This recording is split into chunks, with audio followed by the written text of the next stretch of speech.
Hello friends, today we'll see a lot of core principles being applied on 10th house. Okay, on 10th house. This is not only the house of career and profession, which is mostly done for materialistic gains, but it is also the house where we see good versus bad karma, the quality of karma, the good versus bad karma, right? So that's the 10th house. We will see a yoga called Karmaheen, or it's popularly called Kukarma Yoga. It's there in Brihat Prashar Hora Shastra, and we will see that how one simple yoga, there are thousands of them, we just read them like newspaper, that doesn't work.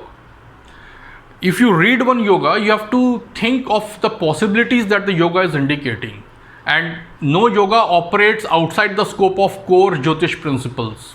So how do you integrate those things in just a yoga which is of two lines, two sentences, one shloka? How do you practically apply in chart? So I will try to show that today. This will also expose the basic nature of the planets and how their real nature is shown up in the zenith, in the in 12 noon, that's 10th house. So that's why I have chosen this shloka to drive the point across, and there is a larger point that I will drive across before I end. So let's jump in. The yoga is there in Brihat Prashar Hora Shastra, which is about Karmaheen. Karmaheen means someone doing heen karma, means bad karma, or not having any means to do a good karma. Okay, so the yoga, the shloka says, Karm sthan gate mande, means in 10th house goes Saturn. Neech kher sanyukte means there's a planet in debilitation in 10th house, and Saturn joins it here. So you have Saturn in 10th house along with a planet in debilitation. That can be any planet. Okay. Then there is a supporting clause which I will talk just in a while. So then the shloka says that the person will be karmheen. Okay. Pap sanyukte karmhino bhavennar. That person will become karmheen, means will do the heen karma. Heen means negative or bad karma, or the karma will be not there for him to do anything good. So either the person does negative karma or doesn't do at all, becomes a waste and liability on society, stuff like that. Jobless, if you like, the way people feel of themselves actually. No one is worthless, right? Everyone is God creation. So coming to the point here. Now that planet could be any planet. So all people who are born with Saturn in a particular sign, for years it remains there, and some planet like say Mars joins it, which is going to be there 45 days, and whenever that house comes in the Lagna, in those 2 hours every day, in that 45 days of period. So is it talking about everyone like that? So we have to see what this shloka means, okay, and how to apply. And this is a typical way you must read the Jyotish classics. You read one shloka, close your eyes, think about the scenarios. This is how you will learn, okay, and you will stop saying that classics don't work. They are talking of a specific context. So what is the context I will expose in this video today. So let's take a couple of examples. If Saturn is placed here, and if the other planet Saturn is conjunct in 10th house, Saturn is conjunct with a planet in debilitation. So let's take an example here. Let's take Sun. Okay, so if Sun has to debilitate, this has to be Libra Rashi, right? So you have Saturn and Sun here. So if that is the case, Sun is the lord of 5th house, 8th house, right? Leo, Virgo, Libra. So now you see Sun is a natural malefic in 10th house, sun is a natural malefic in a context of Bhuloka. In a photography, when we overexpose and there is a highlight which washes out the subject, so sun does that to some planet. So we if it does that to planet, we study that as combustion, the asta. If it does that to a house, okay, that's how sun is a malefic, natural malefic in Bhuloka. In objective reality sense, it's natural malefic. Okay, so so the basic core principle of Jyotish is, if a house has a natural malefic, the house suffers a bit. Okay, so now you have two natural malefics here. Saturn, it will be in exaltation, of course. Then there's another planet which is in debilitation, that is Surya, which is 8th house lord. So we can talk about a lot of technicalities, like is there a Neech Bhanga happening? Yes, because the planet which gets exalted in that sign is not only there, it is also Kendra from Lagna. So technical definition of Neech Bhanga is met here. Okay, so then there is a supporting clause for the karmahinta, means for the unethical karma, and that says karmansha pap sanyukte. So karmansha pap sanyukte means the amsha represented by the sign that falls in 10th house here, karmanshe. So the amsha means by default is navamsha unless specified.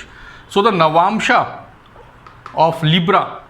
So in D9 you will see in Libra, is there a natural malefic? If that is the case, then it satisfies the complete condition of this shloka.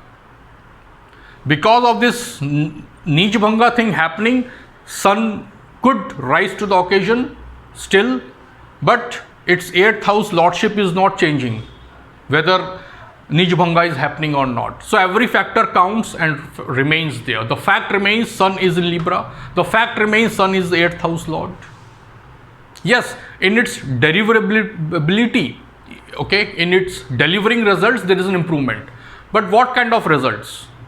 That is open question. Okay, so we have to see the entire chart. But talking of the quality of good versus bad karma, this is not a great combination for sure if in the Navamsha of Libra, in this case, okay, in the D9 in Libra, if you have a natural malefic. So chances are very likely that this person would be in karmaheen situation, either no work or unethical or immoral work. Especially if there is no aspect of a planet like Jupiter or even Mercury on this house. That would kind of control things. It won't let it happen, right? Core Jyotish principles, they remain intact. Now let's take another example. We took sun. Now let's say moon. Okay, if moon has to debilitate here, this has to be Scorpio, correct? 8th sign. So in that case, moon would be lord of 6th house. You have Cancer here, 4, 5, 6, 7, 8, right? So moon is the lord of 6th house. So now you have Saturn plus moon. The debilitated planet is changing, okay, in the example. So now it is moon. Saturn remains there. That's the shloka says. So Saturn plus moon in Scorpio in 10th house. Now moon is the 6th house lord. So Jyotish principles say that if a house has a planet placed which is a lord of Dusthana, in this case 10th house has a lord of 6th house, so it is not good for that house. Now if that planet happens to be a natural malefic, it is even worse. For example, sun. Sun is lord of Dusthana, 8th house. In the previous example, it was here in debilitation, so it harms that house by itself. By itself it harms the house, okay? By itself it harms the house. So this Venus, this moon is bad, this sun is bad.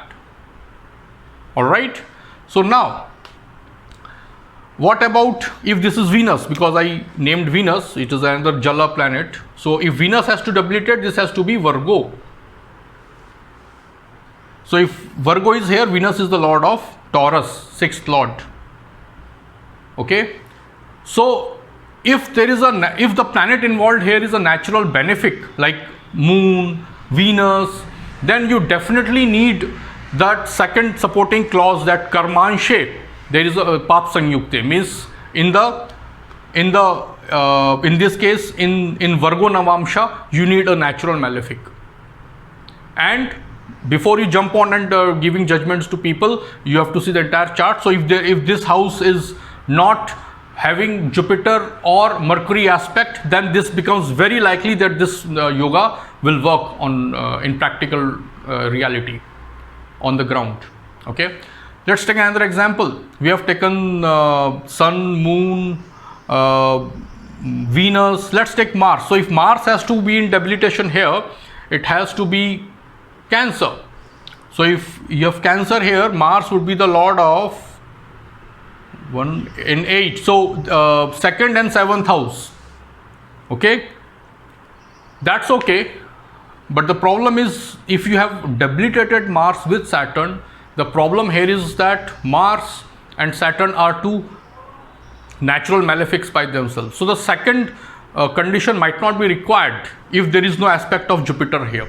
Remember, in these cases there is a Nijbhanga happening in most of the cases, not exactly in this case, but in a lot of cases. There is one more very important Nijbhanga case I will talk about, which is Jupiter's case. Okay, so now you have two natural malefic, and if there is no Jupiter aspect on this house or even Mercury aspect, then you don't even need that clause in the Navamsha, that in Cancer Navamsha you need a natural malefic. You might not need that. It might work even without that also. Okay, so let's take Jupiter here. If Jupiter has to be in debilitation, you need Makar here, Capricorn. So Capricorn is a sign of debilitation for Jupiter. So now Jupiter is a natural benefic. So a natural benefic placed here is good for that house. A debilitated planet placed here is not good for the house. But then that Jupiter is lord of 9th house. It's a damn good house, right? Lordship of 9th is very Shubha, very auspicious. So Jupiter has lot of things, lot of positivity going in its favor. So even if Jupiter in 10th house is in debilitation, it remains a natural benefic in 10th house. It remains a lord of 9th house. And in Jupiter's case, you can see that this is best case of Nichbhanga, where not only is its dispositor means sign lord, is in Kendra from Lagna, it is also aspecting Jupiter, rather conjunct in this case. So it becomes strong. It's a Jyotish principle. If a planet or a house receives aspect of its lord, its positivity is increased and negativity is suppressed. So in 10th house, even a debilitated Jupiter is pretty good. So Jupiter is a difficult planet to bring to immoral things by itself. This is the power of Jupiter's. That's why it is the stakeholder of dharma. Dharma means doing the right thing, good karma. Dharma doesn't mean going to temples or church all the time. Okay, religion doesn't translate to dharma. You all know that.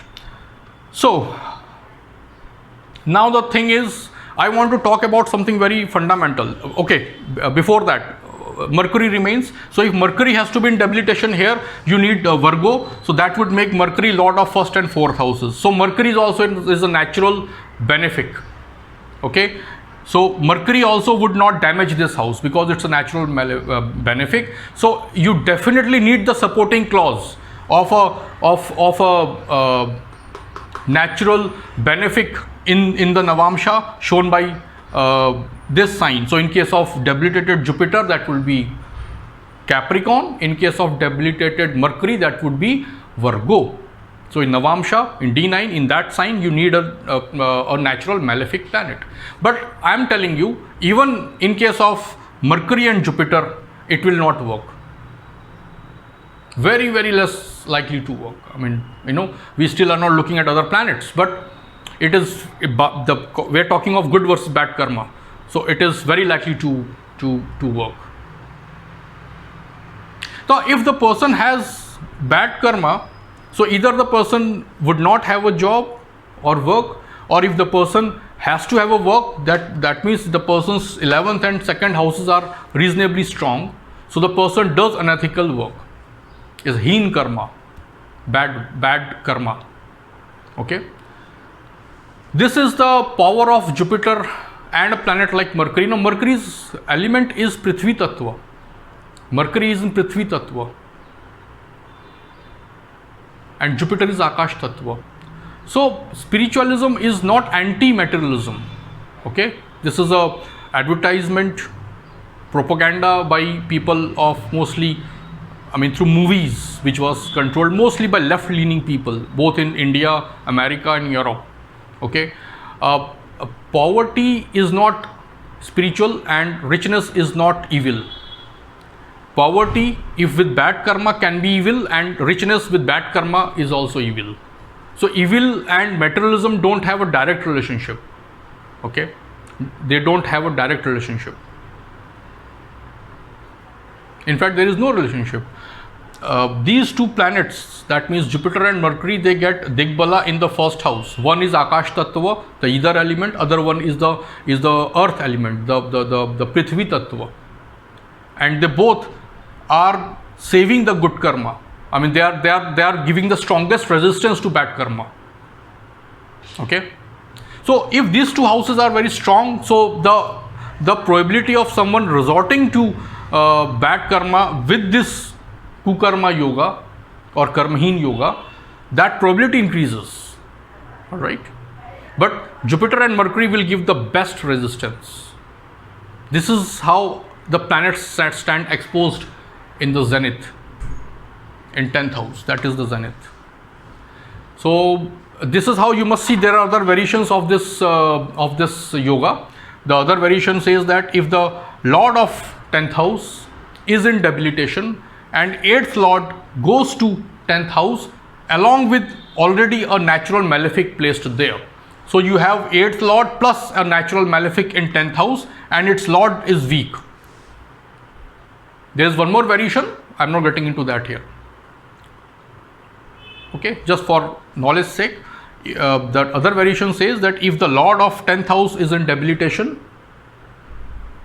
and there is a debilitated planet, the 8th Lord is placed here and there is a debilitated planet in 7th house. Why 7th house? Because it is 10th from 10th, Bhavat Bhavam. Okay, 5th from 5th, 4th from 4th, 8th from 8th, 9th from 9th. So 10th from 10th is 7th house. Okay, so you have a natural malefic here, you have 8th Lord here and its Lord is in debilitation. So the forte is kind of left for affliction because its Lord is weak. So this is how we see just one yoga, and you have to see these scenarios. And if you see the scenarios like this, only then you pick up the essence of horoscope analysis. Alright, so that's about it, friends. Let me know what you think of the examples. There are many things I didn't speak about. They are all related to this, but nothing works outside the core basic Jyotish principles. Thank you for watching.